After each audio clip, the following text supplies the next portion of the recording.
അത്ര നേരം കേട്ടല്ലോ. ന്യായം മനസ്സിലാക്കി ഇത്ര നേരം കേട്ടു. ഒന്ന് നിങ്ങൾ പറഞ്ഞത് നിങ്ങളുടെ വണ്ടി നോക്കുക.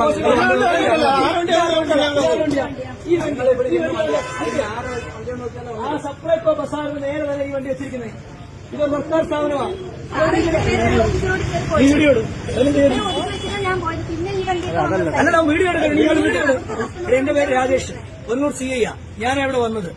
ഇവിടെ obstruction of parking, people bazaar, Supplyco സർക്കാർ സ്ഥാപനം. അതിന് മുന്നിൽ വാഹനങ്ങൾ നിർത്തി വെച്ചിരിക്കുന്നു.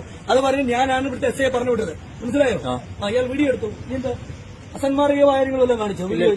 പിന്നെന്തോ കാര്യം പറഞ്ഞതേ ഉള്ളൂ. നമ്മൾ അതല്ലേ നീ കാര്യം പറഞ്ഞോ? നീ മൂപ്പിച്ചാണ് വളരെ മോശം കാര്യം തന്നെ. ഞാൻ സാറാ പറഞ്ഞത് കാര്യം തന്നെ പറഞ്ഞത്. കാര്യം അതാ പറഞ്ഞത്. സാറിന് വീഡിയോ എടുക്കാം, നമുക്ക് വീഡിയോ എടുക്കാം. പൊതുജനങ്ങളുടെ നമുക്ക് എടുത്തോ. ഞാൻ വീഡിയോ എടുക്കും. ആയിക്കോട്ടെ സഹോദരി, നിങ്ങളുടെ വണ്ടിയാണെന്ന് നോക്കി അല്ല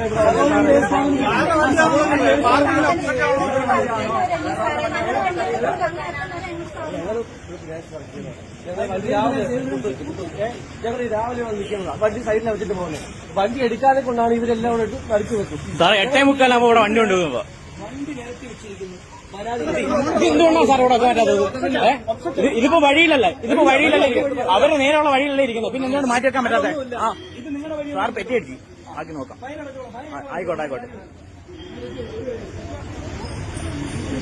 ഈ ഇരിക്കുന്ന വണ്ടിക്ക് പെറ്റിയടിക്കുകയാണെങ്കിൽ സാർ പെറ്റിയടിക്കും.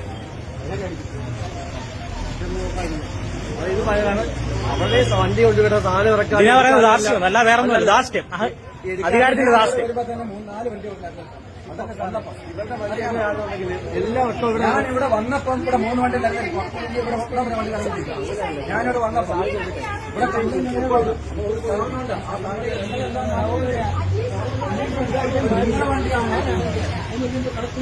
സാറേ അഹങ്കാരമല്ല, ഞാൻ കാര്യം സംസാരിച്ചത്. ആവശ്യമില്ലാതെ വിലക്കേണ്ട കാര്യമൊന്നുമില്ല.